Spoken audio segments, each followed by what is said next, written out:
energy transition and I compare it to the internet transition. It's going to go very, very quickly. It's going to be an exponential race. And the game is you need to be in the race and grow, but you can also outgrow yourself and grow yourself to death. Are there going to be enough green hydrogen molecules to put into the station? And are we going to have fast enough hydrogen vehicles that will take the green molecules that is coming out of our station? So those are the two areas that we see as a main threat of further development of companies. That the countries are still supporting fossil fuel and they don't put their money where their mouth is. For me it's very simple. You need to punish the bad guys and give the money to the good guys.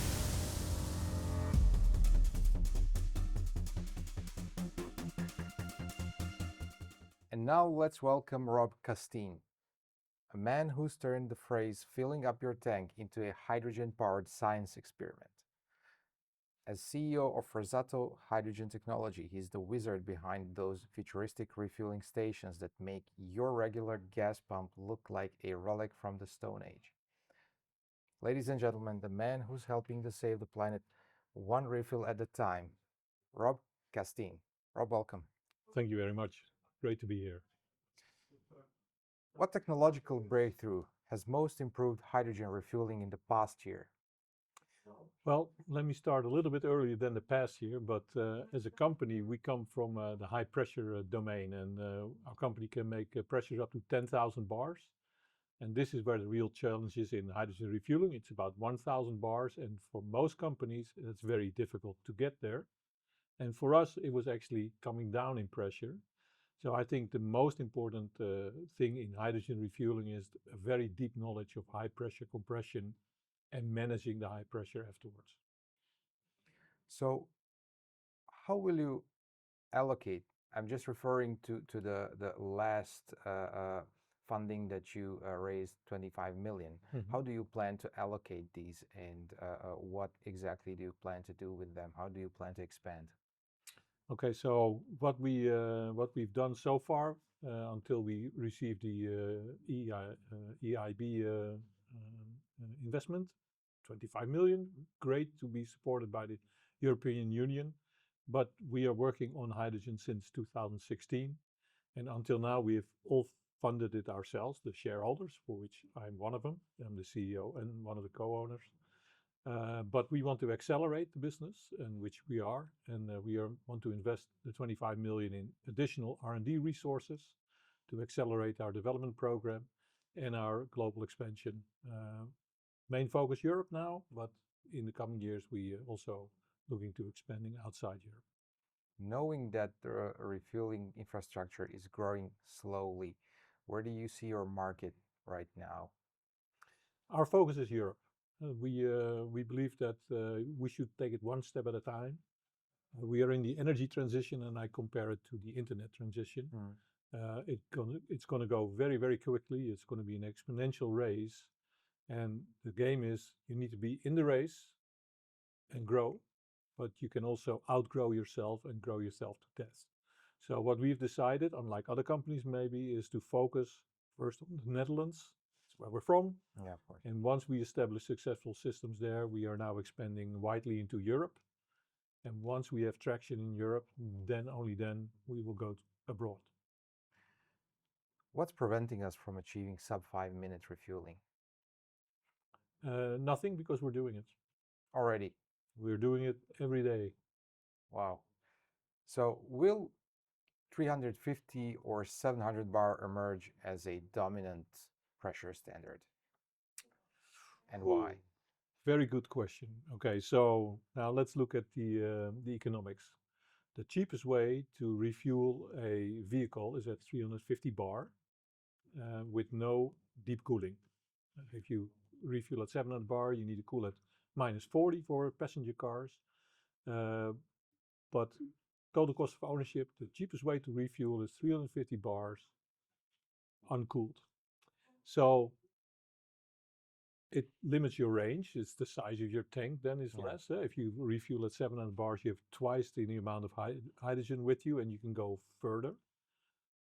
But you have to be willing to pay the difference in the price per kilo. because a 700 bar kilo subcooled will be more expensive than a 350 bar uncooled kilo. And now the question becomes, what is your business case? If you're a transportation company and you don't need to refuel every 1,000 kilometers, but every 300 kilometers, probably 350 bar is your better bet. But if you want to go the long haul, multiple drivers on a coach maybe, and you want to go from the Netherlands to Zagreb in one go with taking your tourists with you on the coach, then maybe you want to go 700 bars. So it depends on the business case, what will be the standard. You have insider information for sure. How far along are we from a mass hydrogen transport, say cars, buses, and so on? I know we already have them, but like, will and how will these expand? Let me go back to 2014. I bought my first Tesla. It's difficult now to say that, but I bought my first Tesla, one of the first in the Netherlands. Before Elon went berserk. But I bought it in 2014. There was 2 charging points in the Netherlands, far away from my home.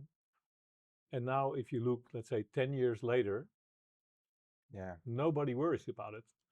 So it was slow in the beginning. I called a hotel and I said, do you have a charging point?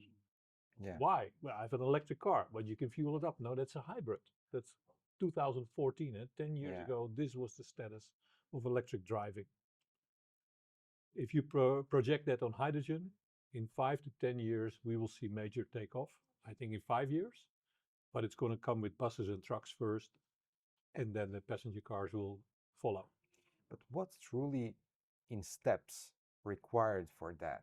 Like, what do we need to do? I think it is, one of them is policy, very important, because all the technologies to do this are there. So, but money talks. People are going to choose the car that fits their profile, but also their wallet, their money-wise. So it requires policy to make the change. And I think what we will see is with electrical congestion, the electrical cars will come to the point that you cannot recharge or you have long waiting lines, not per se because the charging is slow, but because you have to wait for other cars to get charged first. And to be honest, I experienced this the first time on my vacation last summer, that I had to wait with my Tesla at a supercharger station, and it was very unpleasant. Not because of the charging speed, but because there were 4 cars ahead of me that I had to wait. It's a lot of time. It was a lot of time. What unique challenge does refueling hydrogen trains compared to vehicles present? It's talking about trains. It's a very interesting question, because we just started up our first refueling stations for trains at the Heidekrautbahn it's a little bit north of Berlin. We're refueling 4 Siemens trains there, and the volume is bigger. So you need to put more hydrogen into it. Takes a little bit longer, of course, because of that. But technologically, the challenge is not different from a passenger car or a truck or a bus. It's just more. So bigger station, bigger buffers, etc. But technologically wise, it's not a major challenge. We've done it. You mentioned 10,000 bar. To me, that sounds like really huge. Can you expand on that? And where are the use cases? How? All right, so the use cases are outside hydrogen. Is that okay? Okay. Yeah, so the 10,000 bars we use for water jet cutting. It's 4,000 bars, but we are a high pressure company.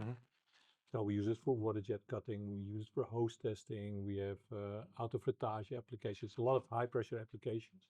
And for the hydrogen refueling stations and hydrogen testing, for vessel testing, we come down to 1,000 bars. And that's approximately the pressure you need in a station, 1,000 bars.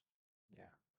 So what safety innovation in your refueling stations are you most proud of?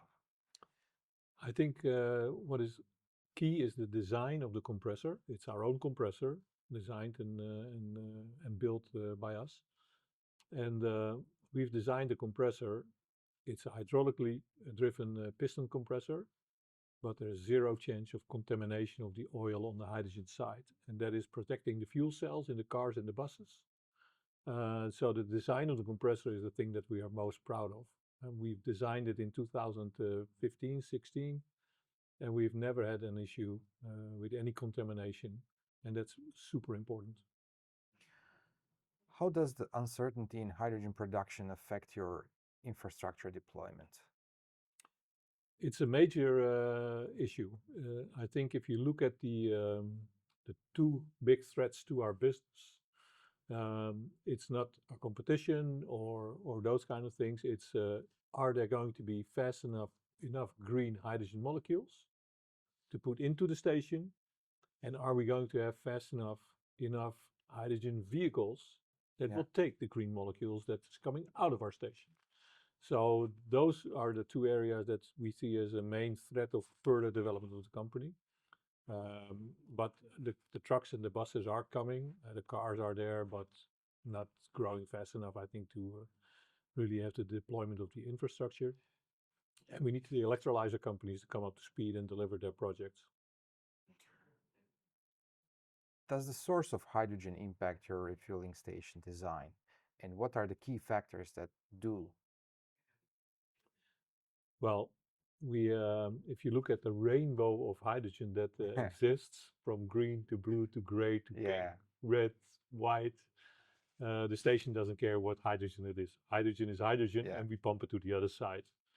What does influence things is at what pressure it arrives. And so if you look at the electrolyzer technologies, there's different pressure levels between alkaline and PEM. Or if it comes by a tube trailer, let's say it starts at 300 bars or 200 bars. So the level of pressure that is feeding the station really determines how you size it and how you configure the station. So that's the important thing, the pressure. So it's the same for the pipeline, say, that if it comes with the pipeline. But the pipeline is a different question, because the pipeline, the very big question is what grade, what purity does it come out of the pipeline? And with all the analysis that we've seen, for instance, from the Gas Unie in the Netherlands, is a big natural gas pipeline company that's switching to hydrogen. They've done extensive studies over years and years and years. And the grade of the hydrogen that comes out of the pipeline is going to be very difficult to get that to fuel cell grade. So there needs to be a purification step once you get it out of the pipeline into a station, into a vehicle with a fuel cell. If you have a hydrogen combustion engine, this is less of a problem. What business model works best for early stage refueling infrastructure deployment? So this is interesting. It depends on what you want to do. If you want to have a pilot, a demonstration project, not making any money, then you can start with a small station, small scale, reduce capex, because you will never make money anyway, because it's a demonstration project. If you want to be making money, there's no beating around the bushes. You need to go big right away. And big means 1,000 kilograms per day station at least, because you need 50,000 kilograms dispensed hydrogen per year to be break even, and probably 100,000 kilograms per year to be in the money and have a good business case. So going intermediate doesn't work. A 300 kilograms or a 500 kilograms per day station, you'll never make money. You're the second person who said that today. It's very interesting. How is the competitive landscape evolving among refueling technology providers? It's I compare what I said, the energy transition to the internet transition, and there's a shakeout going on right now. The hydrogen market has been growing quite a bit. There was a lot of excitement, let's say, in 2021. You could see that on the stock prices, and the stock prices are all down. The market is slowing down a bit. It's not reducing, but slowing down a little bit. And some of the companies are not making it because they have contamination on the compressors. They cannot handle the high pressures. They don't have the right technology. They cannot scale up. There's lots of reasons, but we already see in the refueling station manufacturers a shakeout of competitors, which is not per se good, but it's happening either way. Which regulatory challenge creates the biggest headache for deployment of this technology? I think it's sticking to fossil, that countries are still supporting fossil fuel and they don't put their money where their mouth is. For me, it's very simple. You need to punish the bad guys and give the money to the good guys. So you tax the fuel, the diesel, and the tax that you take there, you lower the price of hydrogen, and then we will see an acceleration in the deployment. So looking forward, what innovation will most significantly reduce the cost of the next generation stations? I think it's economy of scale. So we need to mass produce any color as long as it's black, speaking with Henry Ford. That's what we're doing. We're standardizing the system. Until today, most of the refueling stations have been projects, and projects are inherently expensive. We need to switch to products. Standardization of buffers, compressors, cooling, that will drive the cost down of the stations. The other thing is, and we heard about that earlier today, is liquid hydrogen could be a way forward, but we need to realize that would be the third infrastructure standard, 350, 700 bars, and liquid hydrogen, competing with one diesel pump. It might be difficult to have three competing infrastructures competing with the old technology. Is it possible to, put all three of these in one refueling body? Can you put all three refueling technologies? Yes, you can, but it's expensive. Yeah. How are refueling requirements evolving as hydrogen vehicles diversify beyond cars, like trucks and so on? Yes, the good thing is we have a worldwide standardization committee, the SAE. So we have the SAE 2601 is the refueling standard. We had the -1 version, which is a global standard for 700 bar cars. And there you have the A, B, C, and D protocol. But it's a worldwide standard. For trucks and buses, the 350 bar standard until now, there was no standard. So in February of last year, we had the 2601-5 standard that came out. And that's basically a worldwide standard for refueling trucks, buses, and cars. There's no standards yet for trains or other vehicles, but at least for the wheeled mobility, there is a worldwide standard, and also the receptacles are being standardized worldwide. So that makes it for manufacturers like ourselves and car manufacturers or vehicle manufacturers really good. They know what they need to do. And finally, what does the ideal European hydrogen refueling network look like in 2030? Well, I would say there need to be a lot of stations, but we have the AFIR, the Alternative Fuel Infrastructure Regulation. That's a European legislation that came out last year, and that requires to have every 200 kilometers along the 10T corridors, the major transportation corridors through Europe, every 200 kilometers there needs to be a hydrogen refueling station with a certain standard. And every urban node, which I think is more than 100,000 people, should have a station as well. So with that regulation, which is supported by the AFIR, the Alternative Fuel Infrastructure Financing, there is a rollout plan in Europe that every EU country must have a plan by 2027 and must have a rollout by 2030. And it's not a free ride. You have to do it as a member state. So that is the minimum requirement, and of course we hope for more. But the AFIR itself should force about 500 stations in Europe. Rob, thank you so much for this interview. My pleasure. To amplify your brand in the hydrogen energy sector? Welcome to H2 Energy News, your go-to platform for impactful industry insights. Every month, we connect with over 80,000 visitors and generate more than 251,000 page views. Our reach is unmatched with over 1.2 million web impressions and a loyal social media following of 9,000 plus. Our news newsletter reaches 77,000 plus subscribers, decision makers, industry leaders, and innovators. Want to target specific markets? Our geo-targeting capabilities cover Europe, the United States, and the MENA region. We reach key stakeholders, 27% senior executives, 32% directors, and 20% owners and partners. H2. Energy News isn't just a news platform, it's where the hydrogen energy community converges to shape the future. Join us and let's make an impact together. Visit energynews.biz and take your brand to the next level.